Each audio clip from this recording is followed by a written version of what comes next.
হুগলি জেলার বলাগড়ের জিরাট বাসস্ট্যান্ডে কৃষি বিলের সমর্থনে বিজেপির সভা।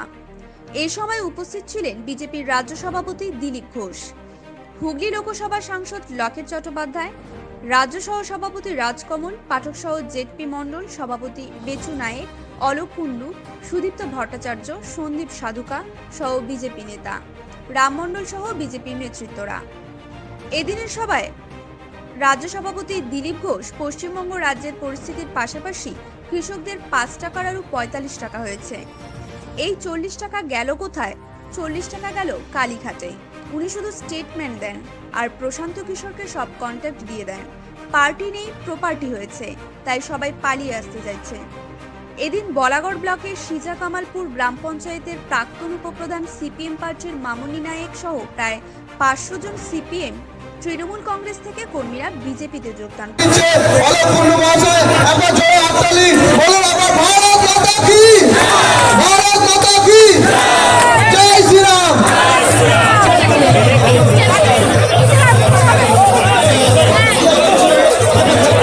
হুগলি জেলার সভাপতি মাননীয় সম্মানীয় দাদা গৌতম দাকে অনুরোধ করবো বক্তব্য।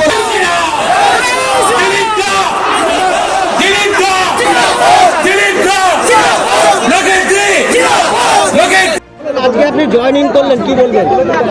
বর্তমান পরিস্থিতিতে আমরা টিএমসি কে হটানোর জন্য আমি মোদিজির হাত ধরে এগিয়ে যেতে চাই। আপনি কোন দলের ছিলেন? আমি সিপিএম দলের ছিলাম। কি পদে ছিলেন? আমি উপপ্রধান পদে ছিলাম। কোন পঞ্চায়েত? সিজা কামালপুর পঞ্চায়েত। কেন জয়েনিং করলেন কেন হঠাৎ বিজেপিতে? হঠাৎ জয়েনিং করলাম কারণ হচ্ছে মানে টিএমসি কে হটানোর এটাই হচ্ছে 1 নম্বর রাস্তা, সেই কারণে আমি জয়েন করলাম যাতে দেশ থেকে এদের হটানো যায়। দলে কি সম্মান পাচ্ছিলেন না? সিপিএম দলে ঠিকঠাক সম্মান না পাওয়ার মতোই। কত বছর ছিলেন? 5 বছর ছিলাম। কি নাম? আমার নাম মামনি নায়েক। খুব ভালো কথা, কিন্তু আমাদের দিদিমণি বিভিন্ন দুর্নীতির মাধ্যমে তিনি সবসময় খবরের শিরোনামে থাকেন।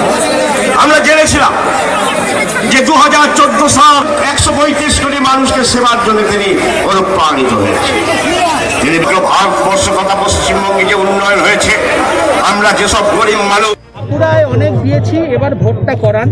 পঞ্চায়েত ও জেলা পরিষদ লোকের বাড়ি বাড়ি যান, সুখ দুঃখের কথা শুনুন। কোনো কাজ পেন্ডিং ফেলে রাখা যাবে না, গায়ের জোরে উচ্ছেদ চলবে না। কোভিডে মুখ্যমন্ত্রী ঘুরে গেছেন, কিন্তু পরিবারের পাশে দাঁড়িয়েছে রাজ্য। বাঁকুড়ায় দেখুন, বাঁকুড়ার লোক বলে দিয়েছে তারা কি চায়। আজকে মাননীয় অমিত শাহ বাঁকুড়ায় গেছেন, তাই দিদিমণিকে যেতে হচ্ছে।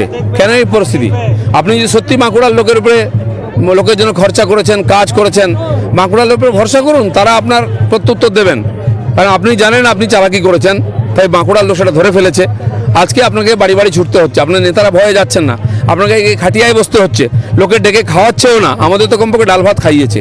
কিন্তু মমতা ব্যানার্জিকে লোক 10 বছর দেখলো, জঙ্গলমহল উত্তরবঙ্গ যারা চিরদিন অবহেলিত, তারা অবহেলিত থেকে গেল। তাই তারা ডিসিশন চেঞ্জ করে বিজেপির জন্য রাস্তা খুলে দিয়েছে, আগামী দিনও তাই থাকবে।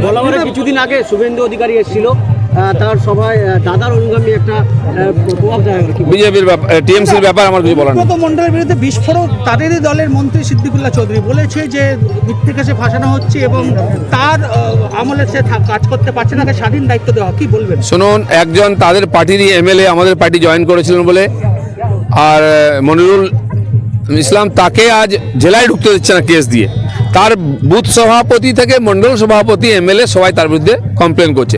কিন্তু টিএমসির এই নেতা ছাড়া উপায় নেই। তাই সাধারণ মানুষ ঠিক করবে আগামী ইলেকশনে কীরকম নেতা ওদের চাই। দুয়ারে দুয়ারে সরকার যাবে পরিকল্পনা, সরকার যাচ্ছে, টিএমসির প্রতিনিধিরা যাচ্ছে। আমাদের প্রতিনিধিরা জিতেছেন পঞ্চায়েতে, তাদের ডাকা হচ্ছে না কেন? প্রশাসনিক বৈঠক হচ্ছে, আমাদের এমপিদের ডাকা হচ্ছে না কেন? কারণ দিদিমণি ভয় পাচ্ছেন সবাইকে। মানুষের যে মতামত নির্বাচনের মাধ্যমে তাকে স্বীকার করছেন না, সেই জন্য তার ভয়। আপনারা কর্মসূচি নিয়েছেন, দুয়ারে দুয়ারে যাবেন। আমরা তো শুরুই করে দিচ্ছি। প্রধানমন্ত্রীর চিঠি নিয়ে 1 কোটি লোকের বাড়িতে গেছি, প্রতিনিয়ত জনসম্পর্ক চলছে, প্রতি মাসে আমরা লোকের বাড়িতে যাবো। আর আমাদের কর্মীরা যাচ্ছেন, উনি খালি স্টেটমেন্ট দেন আর প্রশান্ত কিশোরকে সমস্ত কন্ট্যাক্ট দিয়ে দেন। পার্টি নেই, প্রপার্টি হয়েছে, তাই সবাই ওখান থেকে পালিয়ে আসতে চাইছেন।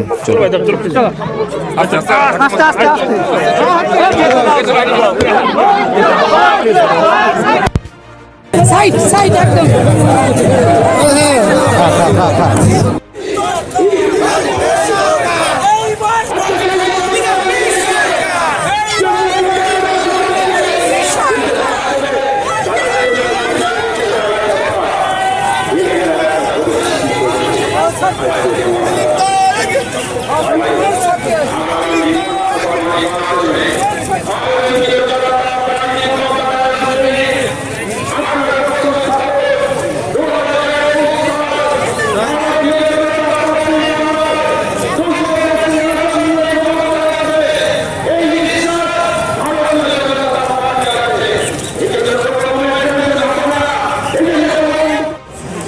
চাল চোর, পাথর চোর, কয়লা চোর, এই ধরনের লোকেরাই ভরে গেছে। দিদি বলছিল কি চলছে এখানে, আমাদের মাননীয় এমপি লকেট দি, যিনি সবসময় আপনাদের কথা পার্লামেন্টে তুলে ধরেন, আজকে এসছেন, জেলা প্রেসিডেন্ট এসছেন, আমাদের জেলা থেকে ভাইস প্রেসিডেন্ট স্টেটের রাজকমল দা, আমাদের মোর্চার এবং অন্যান্য নেতৃবর্গ সবাই এসছেন। উদ্দেশ্য এই, আমরা এই মাথার থেকে নির্বাচন অভিযান শুরু করছি, ওইখানে গিয়ে সিঙ্গুর হয়ে আর ধনেখালি থেকে শেষ করব। 7টা বিধানসভা হুগলি থেকে আমরা জিতে 7 জন বিধায়ককে নবান্নে পাঠাবো। নো এন্ট্রি লাগিয়ে দেবো দাদা, 100 মিটার দূরে বসে গাছের তলায় চেয়ার নিয়ে বসুন, ভোট সামলাবে, সে ভোটেতে বিজেপি জিতবে। যারা আমাদের এই জেলা শিল্পকে বন্ধ করে, এই জেলাকে বন্ধ করে দিয়েছে, তাদেরকে আমরা এখানে ভোট দেবো না। কি দেবেন? হয়ে যাচ্ছে, ওখান থেকে বালি তুলে নিয়ে চলে যাওয়া হচ্ছে, সারাই তো হচ্ছে না, রক্ষাও হচ্ছে না, মানুষের বাড়ি পড়ে যাচ্ছে, বাগান চলে যাচ্ছে।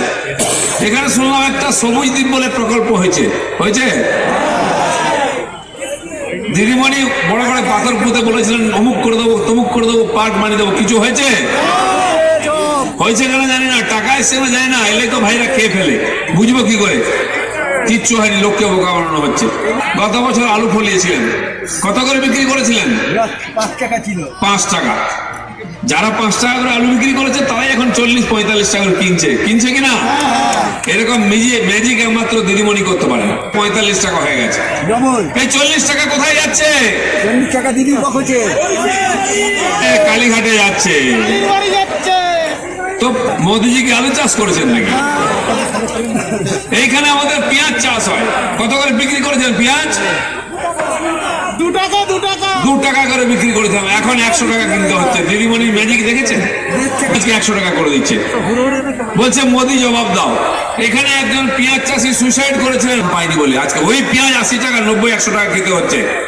দিদিমণি তার দোষ দিয়েছেন মোদিজিকে। আর মোদিজি এই গরিব চাষিদের জন্য টাকা পাঠাচ্ছেন।